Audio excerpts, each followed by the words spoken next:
Bueno, muchas bendiciones, bienvenidos a Entre Leones, que lo hemos denominado como el Apocalipsis del Antiguo Testamento. Hoy vamos a ver en detalle qué pasó en el capítulo 5, conocido como la escritura en la pared o la fiesta de Belsasar.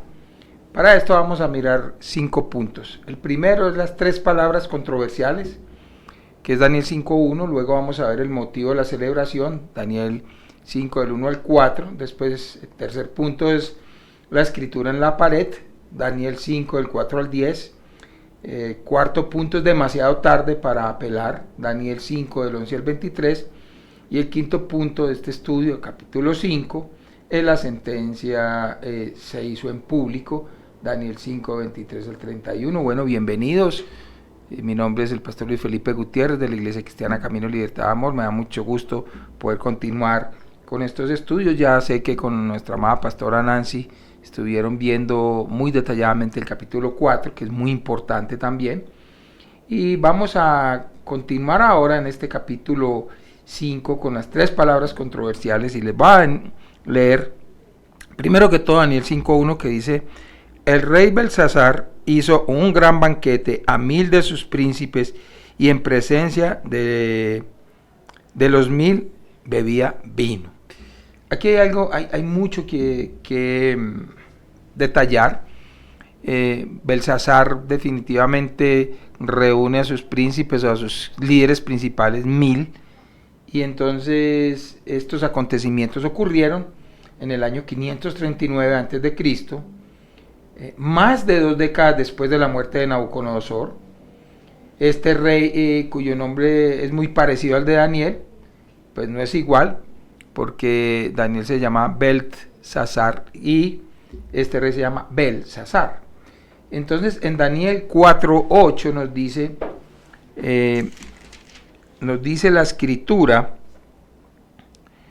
hasta que entró delante de mí Daniel, cuyo nombre es Beltsasar, como el nombre de mi Dios, y en quien mora el espíritu de los dioses santos, conté delante de él el sueño, diciendo. Entonces, ¿qué sucede aquí? Belsasar significa Bel, protege al rey. O sea que este es un nombre pagano que le pusieron a Daniel, y es un nombre de un dios que es Bel, y protege al rey. Lo mismo Belsasar. Estaba a punto de ser Belsasar conquistados por los medos y los persas. Esto lo vamos a ver un poco más adelante. Vemos aquí que se puede confundir Belsasar con Belsasar, hay que tener cuidado en esto. Y otro punto importante también: entre el capítulo 4 y 5 prácticamente pasaron 12 años, y vamos a ver quién era Belsasar según Daniel, capítulo 5 del 10 al 12, que nos dice: la reina, por las palabras del rey y de sus príncipes, entró a la sala del banquete y dijo: rey, vive para siempre, no se turben tus pensamientos, ni palidezca su rostro. En tu reino hay un hombre en el cual mora el espíritu de los dioses santos, y en los días de tu padre se halló en él luz e inteligencia y sabiduría, como sabiduría de los dioses, al que el rey Nabucodonosor, tu padre, oh rey, constituyó jefe sobre todos los magos, astrólogos, caldeos y adivinos, por cuanto fue hallado en él mayor espíritu y ciencia, entendimiento para interpretar sueños y descifrar enigmas y resolver dudas. Esto es en Daniel, el cual el rey puso por nombre Belsasar. Llámese pues ahora Daniel, y él te dará la interpretación. Entonces vamos a ver un poquito más a profundidad quién era Belsasar, simbolismo del término para este capítulo, por qué se da este capítulo, y miremos bien que, como les dije, ya han pasado entre el capítulo 4 y 5 12 años. Esto nos da a entender ya que Daniel ya era un poco más maduro. Daniel ya estaba un poco más de 30 años tal vez en ese tiempo. ¿Y qué pasaba? Ya había tenido una experiencia muy grande pues al lado del rey Nabucodonosor, como directivo, como dirigente. Conocía todo lo de el reino de Babilonia, conocía que sus enemigos eran los medos y los persas, sabía que iba a acontecer, y pues Dios lo tenía allí por un propósito muy especial, no solamente para él, sino para el pueblo de Israel. Porque recordemos que el pueblo de Israel fue muy desobediente y Dios usó a Nabucodonosor como instrumento para que ellos tuvieran una dispersación y se dieran cuenta de la necesidad de Dios. Entonces ya no es rey Nabucodonosor, sino Belsasar. Pero algo muy importante de resaltar es que Belsasar, pues aunque él le dice padre aquí, Nabucodonosor no pudo haber sido el padre de Belsasar. En 2 de Reyes 25-27 nos dice: aconteció a los 37 años del cautiverio de Joaquín, rey de Judá, en el mes 12º, a los 27 días del mes, que Evil Merodac, rey de Babilonia, en el primer año de su reinado, libertó a Joaquín, rey de Judá, sacándolo de la cárcel. Recuerde que cuando la deportación, Joaquín, que era el rey de la parte sur, digamos, de la parte sur de Israel, de la región de Judá, pues fue llevado en la deportación. Y también está descrito en Jeremías 52:31, que dice exactamente lo mismo. Entonces, hay algo que es muy interesante, porque de pronto se ha dicho que Belsasar es como si fuera un cuento, como si eso fuera una parodia, como que alguien hubiera hecho como una especie de novela, pero resulta que en 1854 un cónsul británico que llamaba John Taylor estaba excavando y descubrió unos cilindros que los llamó los cilindros de Nabodino, y de hecho ahorita vamos a ver quién era Nabodino. Allá dice en el rollo: para Belsasar, el hijo mayor, la descendencia de mi corazón, el temor de tu gran divinidad hace que exista en su corazón y no se apodere de él el pecado que sacia de plenitud la vida. Entonces, ¿qué vemos acá? Que Belsasar sí existió. Entonces no fue un cuento. En Jeremías 27, 7 y 8 dice: y todas las naciones le servirán a él y a su hijo y al hijo de su hijo, hasta que venga también el tiempo de su misma tierra y te reduzcan a servidumbre muchas naciones y grandes reyes. Y a la nación y al reino que no sirvan a Nabucodonosor, rey de Babilonia, y que no pusiese su cuello debajo del yugo del rey de Babilonia, castigaré a tal nación con espada y con hambre y pestilencia, dice Jehová, hasta que acabe yo con su mano. ¿Qué quiere decir acá? Que es el rey mismo Nabucodonosor, el usado por Dios para esta dispersación, digamos así, para este llamado de atención al pueblo de Israel, pero que solo Dios iba a tener el control de ese reinado y de esos reyes. Entonces, por eso nadie se podía poner en contra de Dios, porque yo te digo una cosa: cuando Dios hace un juicio, la sentencia se da. Entonces, vimos que en los rollos que se llamaron de Nabodino, ¿quién era? Era el papá de Belsasar. Entonces, Nabodino no era hijo de Nabucodonosor. El pueblo de Dios estuvo 70 años en la deportación y Nabucodonosor reinó 42 años de los 70, muy probablemente entre esos 42 años fue que él tomó a Jerusalén y se llevó la gente. Entonces se calcula tal vez que Daniel trabajó muchos años al lado del rey Nabucodonosor. Entonces, cuando se narra el capítulo 5, ya se estaba llegando el final de la deportación, cerca de los 70 años, fueron casi 70 años, por la verdad. Los medos y los persas gobernaron los 17 años restantes. Ahora, el motivo de la celebración está en Daniel 5, del 1 al 4, que nos dice: el rey Belsasar hizo un gran banquete, que es el punto 2, motivo de la celebración, Daniel 5, del 1 al 4. El rey Belsasar hizo un gran banquete a 1000 de sus príncipes, y en presencia de los 1000 bebían vino.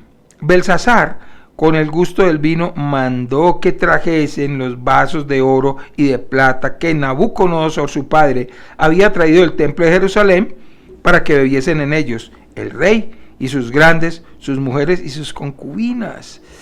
Tremendo. Entonces fueron traídos los vasos de oro que había traído del templo de la casa de Dios que estaba en Jerusalén, y bebieron en ellos el rey y sus príncipes, sus mujeres y sus concubinas. Bebieron vino y alabaron a los dioses de oro y de plata, de bronce, de hierro, de madera y de piedra. sea, como podemos ver acá, eso fue un acto de terrible brujería y hechicería y de ira contra Dios. Entonces, quiero aclararles también, ya lo había dicho, se le decía padre a Nabucodonosor. ¿Por qué? Porque Nabucodonosor, él fue el que institucionalizó el gobierno babilónico, es decir, se le tomaba como un patriarca, así como nosotros llamamos a Abraham el padre de la fe, ¿cierto? Entonces, como nuestro patriarca. Entonces, la reunión o fiesta que realizó Belsasar fue con el fino propósito de levantar la moral y acabar los sentimientos de hundimiento y perdición, porque ellos sabían que los medos y los persas estaban cerca. Lo que no sabían era que estaban afuera de las murallas, porque en ese mismo momento esos ejércitos de Media y de Persia estaban asediando y ya estaban trabajando para tomarse pues a Babilonia, ¿no? Ahora, dice lo que acabamos de leer, que bebieron vino en los utensilios del templo de Jerusalén. Y recordemos esto, que esos utensilios eran santos y sagrados a Jehová, eran consagrados a Jehová. O sea, y la palabra de Dios nos dice claramente, no toquéis lo ungido de Jehová, sin permiso. Entonces, Belsasar estaba invocando a sus deidades para que lo libraran de los medos y de los persas. Y bueno, algo muy interesante, en las excavaciones que se hicieron años atrás, que descubrieron allí donde había sido Babilonia, por la cuestión del río, del Éufrates, dice que la reunión ocurrió en un lugar denominado la Sala del Trono, y las excavaciones arqueológicas modernas han hallado en el Palacio Babilónico una gran sala de unos 50 metros por 13 metros, que se ha llegado a conocer como la Sala del Trono. Una de sus paredes tenía un diseño de ladrillos esmaltados en azul, pero las otras tres estaban revocadas o repelladas en blanco. Y Daniel 5:5 dice: en aquella misma hora aparecieron 2 dedos de una mano de hombre que escribían delante del candelero sobre lo encalado de la pared del palacio real, y el rey veía la mano que escribía. Entonces, con respecto a la fiesta de Belsasar y a sus 1000 líderes, se crearon 2 como opciones, por decir así. La opción 1 es que registraron el Talmud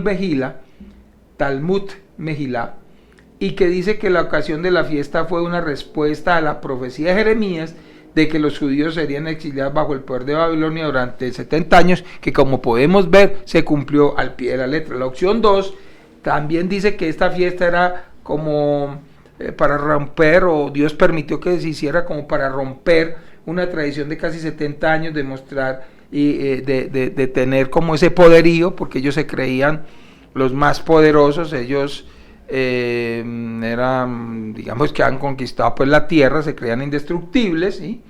Pero tocaron los objetos del templo, que eran considerados botín de guerra.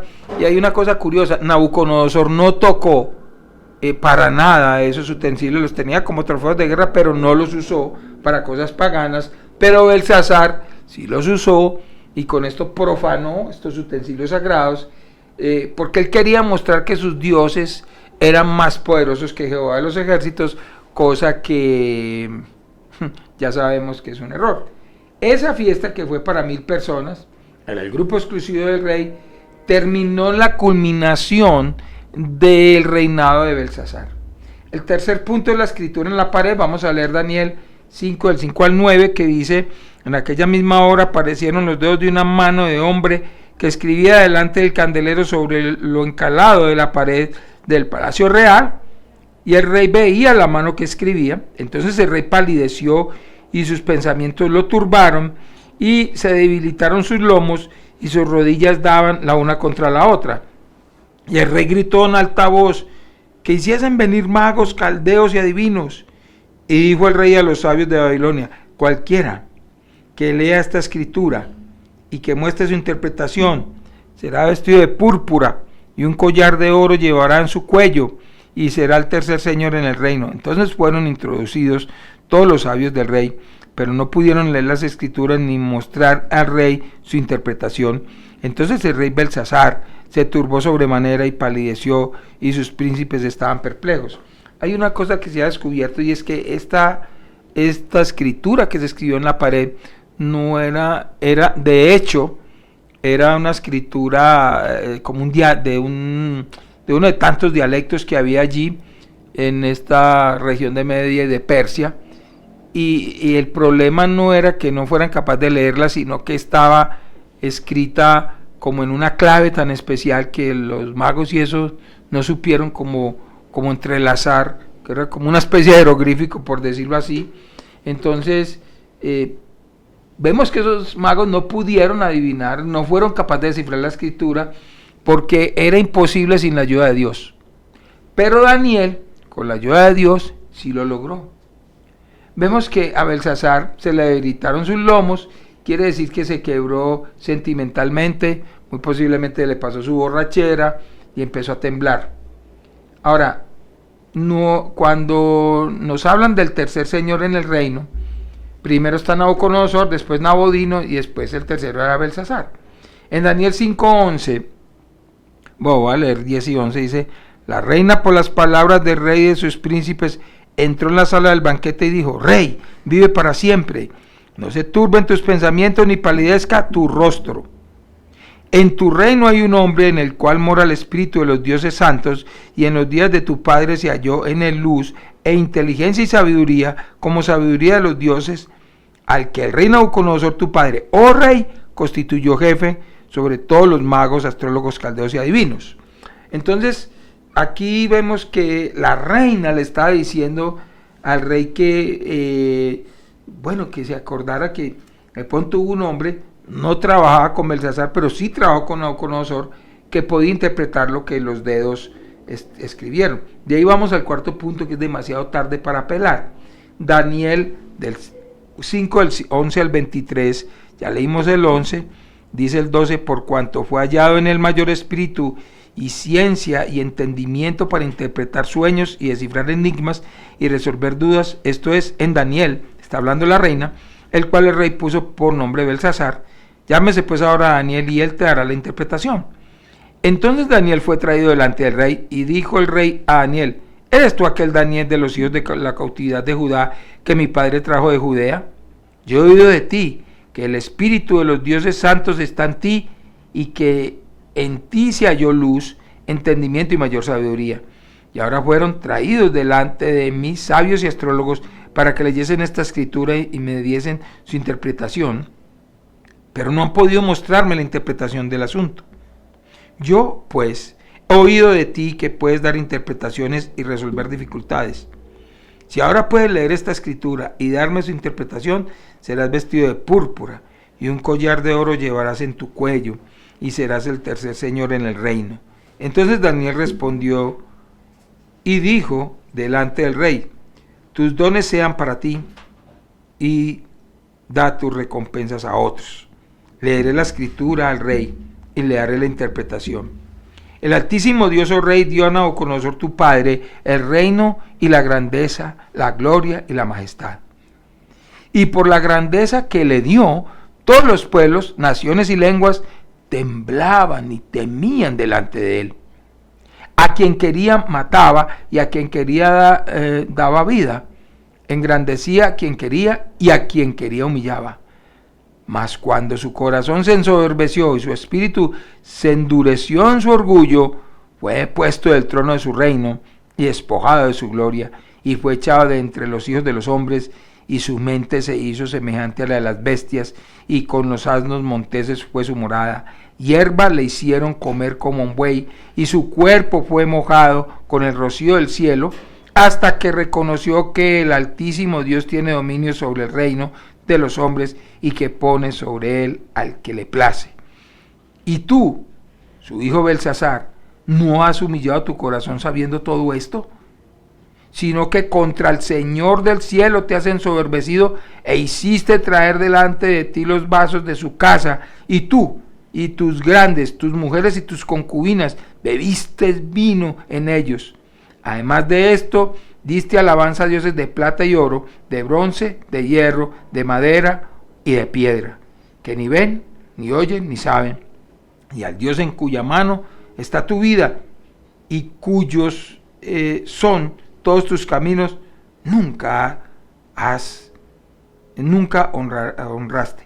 Entonces de su presencia fue enviada la mano que trazó esta escritura, y la escritura que trazó es Mene, Mene, Tekel, Uparsin. Perdón un momentico, hasta ahí vamos a dejar. Y vemos una cosa muy especial. Cuando el rey Nabucodonosor cambia el equipo, bueno, Belsasar trae un equipo nuevo, vemos que no tienen en cuenta a Daniel, o sea que Daniel en ese tiempo no era prominente en ese reino, y en el reinado de Belsasar, Daniel estuvo mucho tiempo al lado del rey Nabucodonosor, hizo grandes hazañas para el reino y todo, se contó toda esa historia, pero a Belsasar no la creyó ni le importó. Entonces por eso el último punto de esto, este capítulo 5, que es el 5, se llama La sentencia se hizo pública.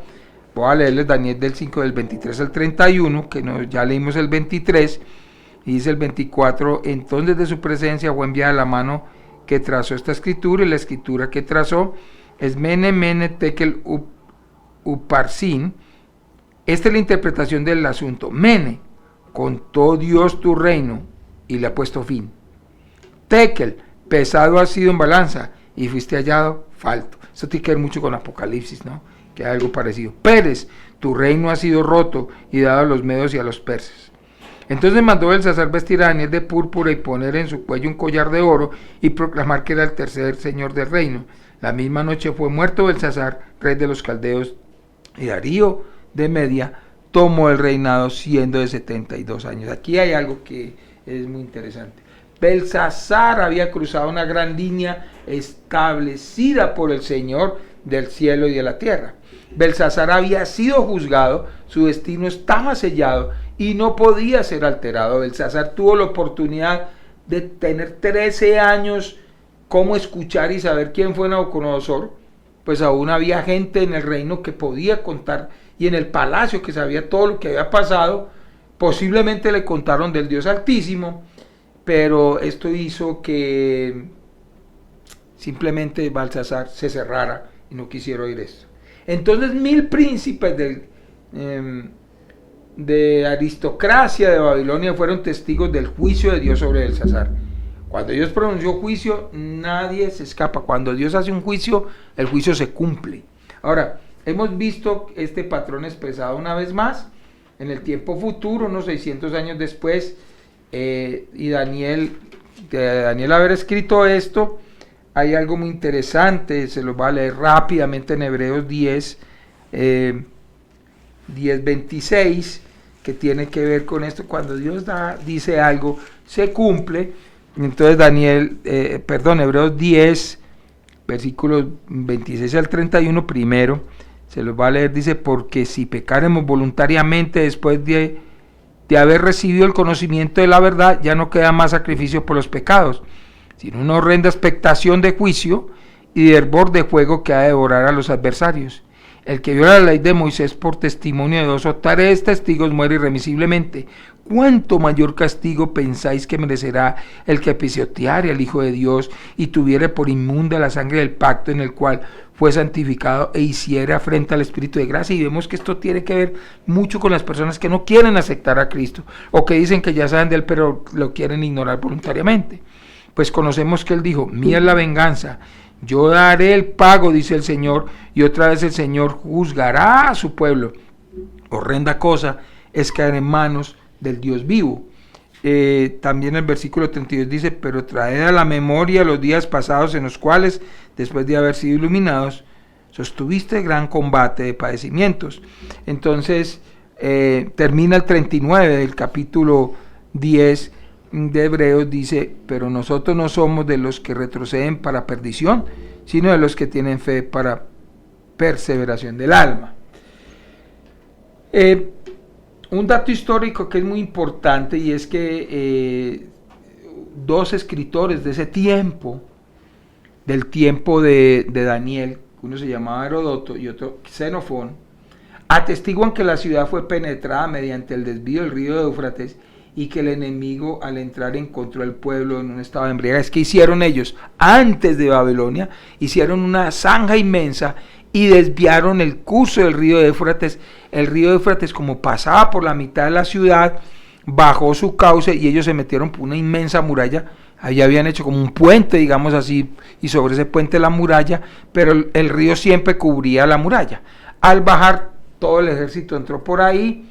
Dicen que se desvió, los registros antiguos dicen que el general Ukbarú de Persia fue el autor de este desvío que provocó que bajara el cauce y que pues las tropas de los medos y de los persas pues tomaran allí esta ciudad. Y nos dice el libro en Daniel, el capítulo 5, terminando algo muy importante que no quiero dejar allí en el colador, dice: y Darío de Media tomó el reino siendo de 72 años.